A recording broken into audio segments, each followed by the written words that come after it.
here today in Archinook 417's 2008 Mustang GT. Just gonna do a quick review on it, so let's get started.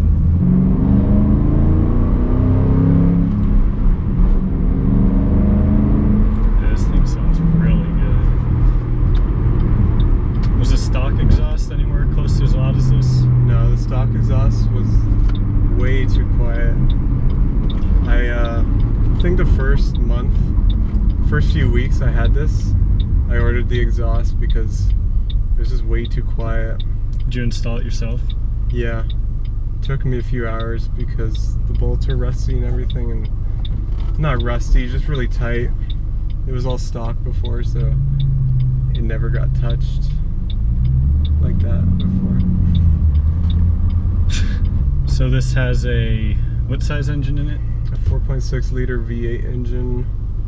It's supposed to be 305 horsepower and 325 pound-feet of torque. So, pretty good. Nowadays, this V6 Mustang makes about that much. Yep. Yep. But it doesn't sound as good as this. Yeah, this sounds way better. The V8, I mean. Yeah, I probably wouldn't have gone with the V6 just because of the way it sounds, but that's mainly why I chose this one. I didn't want to go with the 5.0 because I know they're more expensive. They're not as proven yet. Like the 4.6 has been used in many cars, and it's been used for years and years, so it's pretty good, pretty reliable. It's got some nice leather seats in it that are surprisingly comfortable for a American muscle car. It's performance based. Interior is pretty plain and simple, nothing too special. I like how the gauges look, nice steering wheel, 3-spoke steering wheel. Back seat has zero space in it. Couldn't really fit even a child back there, but yep. It's not meant to be a family car. Is it easy to shift? Is it hard to get the RPMs right and stuff like that? So, alright, I'll talk about the clutch first. The clutch is really heavy, surprisingly. I'm not sure why it's so heavy. It's only 300 horsepower, really. But it kind of sucks to drive in traffic. The shifter, the throws are pretty long, to be honest. I would definitely install a short shifter kit in here if I was going to be driving it like a ton, daily driving it, putting, you know, hundreds of miles a week on it. But the gears are kind of notchy. It doesn't all. Third gear is kind of hard to. You really got to learn this shifter and how to get into third without missing it. Is it like really close to first? Like, you know what I mean? Yeah, it's like I hit the gates not every time, but I hit the gates a lot when I'm trying to go to third. You got to do a certain way, and yeah, it's just kind of annoying. First and second gear have lockouts though, so you can't accidentally put it into first or second at a certain RPM. But overall, it's pretty easy to drive. Nothing really to it. And I actually learned manual on this car. I think I've only stalled it like 5 times in 6 months of driving manual. That's pretty good. It wasn't too bad. But yeah, you know, the steering wheel is surprisingly big. If you actually sit here, it looks pretty big. It's big. It's reminiscent of the old muscle cars of the past. You know, the steering, it's not that responsive, but it still responds well enough. Yeah, you know, it's a Mustang. Yeah, they're more straight line speed versus going around a corner. Yeah, definitely. Pretty easy to rev match once you get the hang of it. You know, you really got to press the pedal down. You have to go clutch the whole way in when you're shifting, or is it pretty? Where does it engage? Actually, the engagement point is near the end of the throw. Okay. So it takes getting used to, but it's easier for shifting because you don't have to press the clutch all the way down, which is nice sometimes, but I usually press it all the way down just to be safe. Yeah, in the glove glove compartment. You've got enough space for manual and registration, stuff like that. Nothing more though, really. Yeah. So the engine pulls pretty strong, but you have to be up in the higher RPMs. 4,000 to 6,000 RPMs is where it pulls pretty hard. Below that, it's got a little bit of pull, but honestly, you have to rev it out like a V6, like a Nissan VQ engine, which I'm pretty familiar with. And those have a high power band, you know, peaky. But you know, it's got a decent amount of torque. It's fun to drive still. What kind of tires do you have on here? I think they're Pirelli P0 tires. Okay. So they're pretty grippy for this car. You don't really need more than that.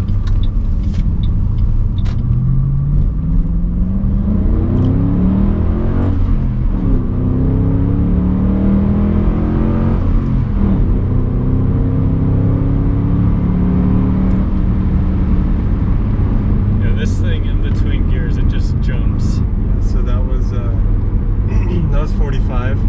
0 to 45. Yeah. Pretty quickly, you know. We don't want to do anything too fast. Yeah, it's I mean, in between shifts, it's pretty violent. But I mean, I love that kind of stuff about a car. Yeah. Like, it shows that it has power and that it wants to go. But if you want that full power, you gotta rev it out all the way. First gear, second gear, third gear.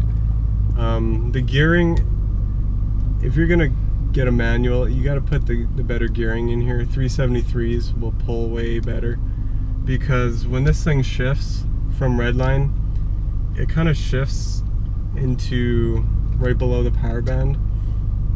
So better gearing when you shift up, it'll go right back into the power band instead of having to rev it out again at a certain point. Yeah, it kind of starts, I don't want to say it's slow, but it starts out and then it kind of comes on, right? Yeah. Like around 4,000, like you said. Yeah, you definitely have to rev it out.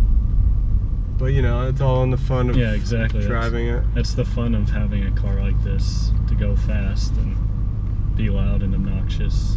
Yep. So when before I bought the Mustang, you know, I was doing research on forums and everything, and just YouTube videos. Everyone said how the car is floaty when you're going down the road, and I have to say I agree with that. You don't really know what that means until you actually drive the car. It kind of just floats along the road. That's how I can explain it. You know, it's pretty comfortable, not too stiff, not too soft. Yeah, the ride isn't incredibly rough, but it's nothing like a Mercedes or something like that. Yeah, definitely not. It's a lot of noise on the interior, but I mean, half of that is the exhaust. Yeah, lots of road noise.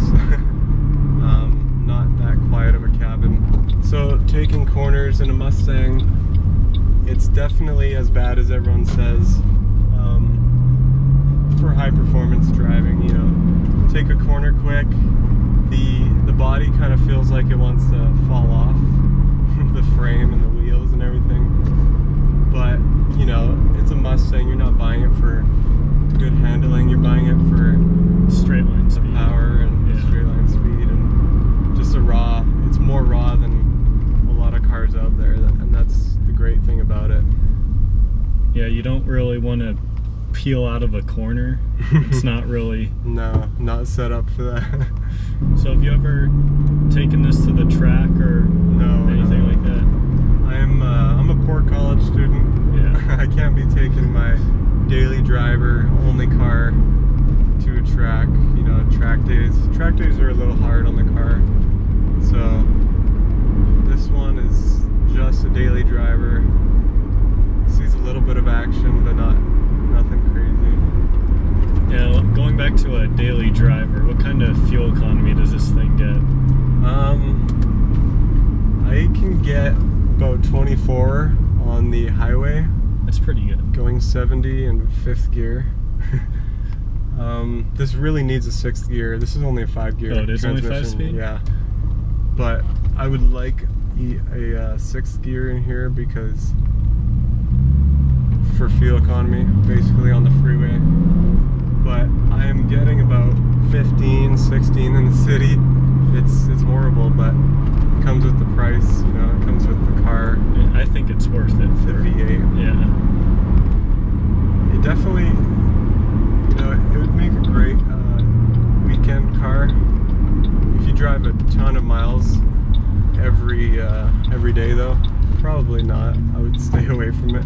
Does this take premium fuel? What do you put in this? Yeah, I only put 91 in it, so it's a little more than 87 would be.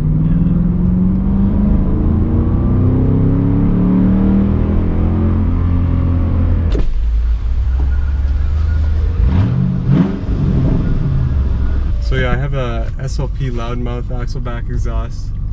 Just replaces the back 2 huge suitcase mufflers. And I love it. Just the right volume. Maybe a little too loud for some people, but I think it sounds great. Yeah. Does this come with leather interior standard? Do you know? Really? Actually, I don't know if it's standard. I think this is a premium model. Okay. And I'm not sure if it's if it has an appearance package, because it has the hood scoop. I'm not sure if that was added after the fact. And it has a spoiler or the mini wing. Yeah, I don't know if it's big enough to call it a spoiler. Yeah, I know. But you know, it looks better than no spoiler, I think, on this car. But yeah, manual's fun in this car. If you're gonna get this car, I would say get the manual, unless you hate driving in traffic, and then get the automatic, whatever. You'll take a ton of crap though if you get an automatic. Yeah, I don't know the condition of this clutch when I bought it, so it's kind of weird to drive. Have you done any work to the car since you got it? No, I'm about to do an oil change on it. That's pretty much it. So it's still got the same tires and all that stuff? Yep, I bought it 6 months ago, and you know, it's still in the same condition I bought it, except one thing is the door panels peeled off. I don't know if you can see it here, but the door panel material peeled off and left a big styrofoam and ugly mess. So that's one of the main problems with the interior on these cars. But it's been reliable. I've had 0 problems. Started up every single time. It's pretty good. Yeah. And that's partially why I bought this car, is because I know the Mustangs are one of the most reliable cars on the road. And I wanted something fun to drive, and it sounded good. There's a ton of them out there, which helps prove that they're very reliable and efficient. Well, not fuel efficient, but they're so common. You can get any part from anywhere. Cheap aftermarket parts. Yeah, modifications for it are almost endless. Mm-hmm.